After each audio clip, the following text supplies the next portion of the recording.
ఆమె నిన్న ఆడుకుంటుంది. వాళ్ళు నిన్న అక్కడికి వెళ్తున్నారు. నేను నిన్న క్రికెట్ ఆడుతున్నాను. ఇలా మనం గతంలో ఏదైనా పని జరుగుతూ ఉంటే ఆ పనిని మనం తెలియజేయడానికి మనం పాస్ట్ కంటిన్యూయస్ వాడతాం.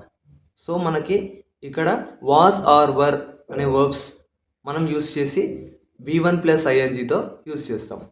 వాజ్ వచ్చేసి ఐ, హీ, షీ ఇట్లకు లేదా సింగులర్ నౌన్కి యూస్ చేస్తాం.